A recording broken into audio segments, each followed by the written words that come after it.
안녕하세요. 새날을 허락하신 하나님께 찬양하며 우리 다 같이 기도하겠습니다.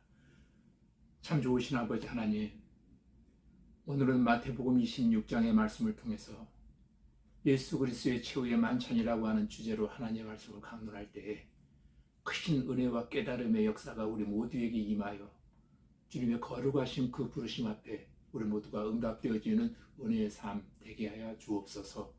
예수님 이름으로 기도하옵나이다. 아멘. 오늘 아침 우리에게 주신 하나님의 말씀은 마태복음 26장 1절로 5절까지 제가 읽어드리겠습니다. 1절입니다. 예수께서 이 말씀을 다 마치시고 제자들에게 이르시되 너희가 아는 바와 같이 이틀이 지나면 유월절이라 인자가 십자가에 못 박히기 위하여 팔리리라 하시더라. 그때 대제사장들과 백성의 장로들이 가야바라 하는 대제사장의 간정에 모여 예수를 흉계로 잡아 죽이려고 의논하되 말하기를 민난이 날까 하노니 명절에는 하지 말자 하더라. 아멘. 방금 읽어드린 마태복음 26장의 말씀을 통해서 예수 그리스도의 최후의 만찬이라는 주제로 하나의 말씀을 강론할 때에 여러분 모두에게 크신 은혜와 깨달음의 역사가 우리에게 임하여 질 줄로 믿습니다. 마태복음 26장의 말씀을 보면 아주 중요한 사건이 4가지가 기록되어져 있습니다. 특히 1절에서 5절까지에는 예수님의 순환에 대한 4번째 예고가 나오고 있습니다. 그리고 6절에서 13절까지에는 향유를 부은 여인, 예수님께서 기름을 부은 마리아에 대한 기록이 기록되어져 있습니다. 그리고 14절에서 16절까지 보시면 가룟 유다의 배신이 나옵니다. 그리고 마지막 부분에는 성만찬에 대한 기록이 나오고 있습니다.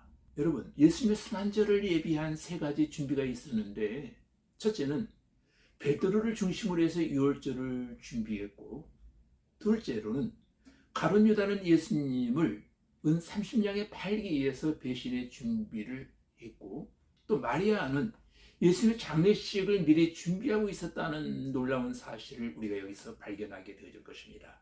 특별히 여기 나오는 마리아가 예수님에게 향유를 붓고 예수님의 장례를 준비한 사건은 오늘 우리들에게 많은 교훈을 시사해 주고 있습니다. 예수님의 제자 가운데 하나인 가룟 유다는 은 30냥의 예수님을 배반하고 팔아버리는 그런 배신 행위를 준비했지만, 마리아는 노동자가 1년 동안 노동을 해야 받을 수 있는 품삯과 이 돈만 가지면은 5,000명을 먹일 수 있는 굉장한 돈에 해당되는 비싼 향유를 부으면서 예수님의 장례식을 준비하고 주님 앞에 헌신하는 그와 같은 아름다운 장면을 우리가 보게 될 것입니다. 주님은 특별히 마리아를 칭찬하시면서 복음이 전파되는 곳마다 내 이름이 기념되리라고 말씀을 하십니다. 그리고 14절부터 25절까지는 가룟 유다의 반역에 대한 기사가 나오고 있습니다. 가룟 유다는 왜 예수님을 배신했을까요? 사실 그의 자리는 굉장히 좋은 자리였습니다. 12사도 가운데 하나입니다. 그 가운데서 그는 핵심 인물 가운데 또 한 사람이었습니다. 그런데 그는 예수님을 배신하고 말았습니다. 주님께로부터 많은 은혜를 받았고 또 그 자리는 영광스러운 자리였음에도 불구하고 그는 배신한 이유가 있었는데, 첫째는 예수님을 민족의 해방자로서의 기대를 했고 또 그 소망을 가지고 예수님을 그는 쫓았던 것입니다. 두 번째는 마리아가 향유를 부었을 때 예수님이 마리아를 좋은 일을 한 것으로 칭찬을 하게 되어집니다. 결국 간접적으로 제자들을 책망하신 사건이 되기도 했던 것입니다. 이때 모든 제자들도 함께 책망을 받았지만 그들은 아주 조용하게 주님의 책망을 믿음으로 잘 받아들였습니다. 그러나 가룟 유다의 마음속에는 그렇지를 않았던 것 같습니다. 그는 자존심이 매우 상해버렸고 마음이 구부러져 있었습니다. 세 번째는 요한복음 12장 6절에도 나오듯이 그의 마음속에 가지고 있는 탐욕입니다. 가룟 유다는 돈을 너무 좋아했습니다. 끝내는 은 30냥의 예수 그리스도 스승을 팔아넘긴 것입니다. 그래서 예수님은 24절에서 인자를 파는 그 사람에게는 하가 있으리로다. 그 사람은 차라리 태어나지 아니하였더라면은 제게 좋았을 뻔하였느니라고 말씀을 하셨습니다. 그리고 26절부터 35절까지는 최후의 만찬입니다. 원래 성만찬의 기호는 구약에서 유월절에 시작되어진 것입니다. 여러분, 구약의 유월절은 성만찬의 모형이라고 할 수 있습니다. 또한 신약의 십자가가 바로 성만찬의 원형이라고 말씀을 드릴 수 있을 것입니다. 유월절에는 누르고 없는 떡을 먹었습니다. 그리고 쓴 나물을 먹었습니다. 과거의 예금에 써 있으면서 이스라엘 노예 생활했던 그것을 기억하기 위해서입니다. 성찬식은 사랑의 표현입니다. 성찬식은 크게 세 가지 중요한 의미가 있는데, 첫째는 사랑의 표현입니다. 둘째는 이것은 바로 십자가의 모형입니다. 예수님의 살과 피를 기념한다라고 하는 것은 바로 십자가의 사건을 그 자리에서 재현하는 행위가 되어지는 것입니다. 셋째로 이 성찬예식은 천국 잔치의 연습입니다. 우리들이 천국 가면 어린 양의 혼인잔치에 참여하게 됩니다.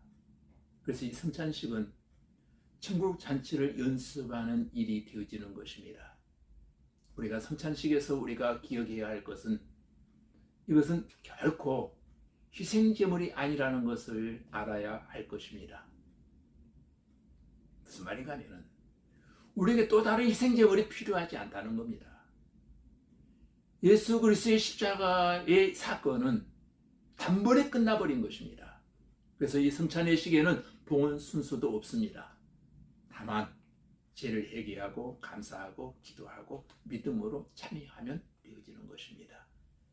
그리고 36절부터 46절까지는 겟세마네 기도입니다. 겟세마네 동산에서 예수님이 기도하실 때 몇 가지 특징을 보면은 하나님을 향하여 아버지라 부르면서 기도했습니다. 그리고 누가복음 22장에 보면은 예수님께서는 힘써서 간절히 기도하셨습니다. 그리고 오늘 38절 말씀대로 예수님은 마음에 있는 것을 그대로 쏟아 놓았습니다. 그리고 39절부터 44절까지 보시면 예수님은 세 번째 동일한 말씀으로 기도하셨습니다. 이것은 확신을 위해서 반복해서 기도하신 것입니다. 겟세마네 기도는 예수님의 참으로 고독하고 고뇌에 찬 기도였던 것입니다. 성도들은 기도의 힘, 기도의 능력을 힘입지 않고는 절대로 하나님께서 우리에게 주신 사명을 감당할 수 없다라고 하는 것을 교훈해 주고 있는 것입니다. 교회에는 많은 일들이 있습니다. 근데 이 많은 일들을 감당하려고 할 때에 우리의 지식을 가지고 하는 것이 아닙니다.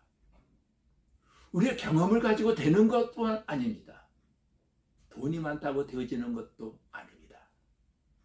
오직 하나님의 일은 기도로 시작해서 기도로 진행해야 하는 것입니다. 예수님이 제자들에게 깨어있으라고 하신 말씀을 중요하게 생각해야 됩니다. 깨어있어야 할 때 우리가 깨어있지 아니하면 결국은 어떻게 됩니까? 예수님의 제자들처럼 실패할 수밖에 없다는 것입니다. 그리고 47절부터 56절까지는 검을 쓰는 자는 검으로 망한다라고 했습니다. 세상은 힘의 나라입니다. 힘에 의해서 유지되고 힘이 있어야 행세할 수 있는 나라이기 때문에 자연히 자기를 보호하고 지키기 위해서는 물론 힘이 필요하게 됩니다. 그리고 자기를 보호할 힘이 없는 자들은 자연적으로 힘 있는 자들로부터 무시를 당하고 또 업신여김을 당하게 되어집니다. 그래서 사람들은 어떻게 하든지 힘을 얻기 위해서 노력하게 되는 것입니다. 세상은 처음에는 힘으로 유지되는 나라가 아니었습니다. 하나님의 말씀으로 창조하신 나라는 오직 말씀으로 유지되었던 것입니다. 인간은 하나님의 말씀으로 창조되어진 그 상태에서 하나님의 말씀에만 순종하면서 주신 은혜로 살아가는 것이 본래 하나님 보시기에 선한 모습이었고 좋은 모습이었습니다. 그러나 사탄은 인간에게 힘을 가지고 접근합니다. 하나님같이 된다는 그 말에 마음이 쏠리고 결국 하나님의 은혜로 살기보다는 힘을 추구하는 인간으로 타락된 것입니다. 그 후 세상은 아담의 형상을 따라서 힘으로 살아가는 세상이 되어버리고 만 것입니다. 그러나 예수님은 52절에서 이렇게 말씀하십니다. 칼을 가진 자는 다 칼로 망한다 라고 했습니다. 예수 믿는 사람들은 세상의 힘으로 사는 것이 아니라 무엇으로 삽니까? 하나님의 말씀으로 살아야 한다는 것입니다. 57절부터 68절까지는 공의 앞에 서신 그리스도를 말씀하고 계십니다. 대제사장 가야바에게 끌려가신 예수님은 6번에 걸쳐서 재판을 받게 되어집니다. 그리고 산헤드린 공회에서 비공식 재판이 또한 시작이 되어집니다. 공식 재판은 27장에 나옵니다.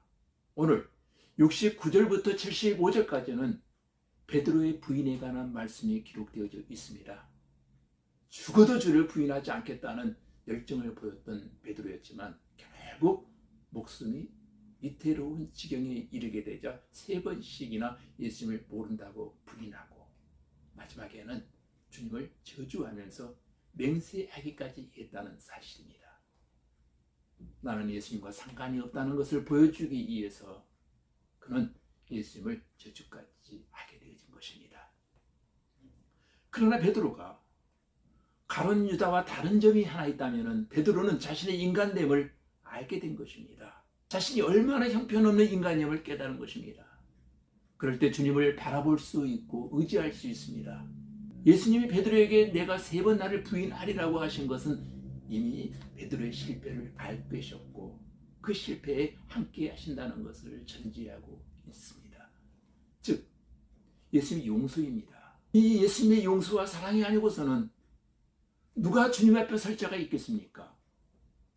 우리는 주님을 향한 우리 자신의 형편없는 인간됨을 빨리 깨닫고 언제나 자신의 무능을 한탄하고 실패를 통과하는 자들을 위해서 피를 흘리신 예수님을 위해서 살기로 다시 한번 결단하는 저와 여러분들이 다 되어지기를 주님의 이름으로 기도드립니다. 다 같이 우리 기도하겠습니다. 아버지 하나님, 마리아는 자신의 가장 중요한 향유의 옥합을 깨뜨려서 예수님의 머리에 부었지만 제자들은 비싼 값에 팔아 가난한 자들에게 줄 수 있겠다고 하면서 마리아를 비난했지만 예수님은 자신의 장례를 준비한 것으로 좋은 일을 했다고 마리아를 칭찬하신 것을 보면서 우리는 우리 주변의 성도들이 주님 앞에 그토록 헌신할 때 우리는 주님이 칭찬하시고 계신다는 것을 잊어버리고 제자들처럼 형제를 비난한 일이 없게 하시고 우리는 다만 마리아처럼 헌신과 충성을 다하는 참된 주님의 제자들이 다 되어지기를 원합니다. 주님, 우리의 신앙생활은 은혜를 많이 받은 신앙생활이 되게 하시고 겟세마네 동산에서 고독하게 기도하신 주님을 본받아 힘써서 간절히 기도하게 하시고 내 마음에 있는 것을 주님 앞에 다 쏟아놓을 수 있는 기도가 날마다 있어지기를 원합니다. 다시 한번 나를 위해 피 흘리시고 나를 위해 부활하신 예수님을 배반하지 않고 살기로 다시 한번 결단하는 귀한 아침 되게 하여 주옵소서. 예수님 이름으로 기도하옵나이다. 아멘.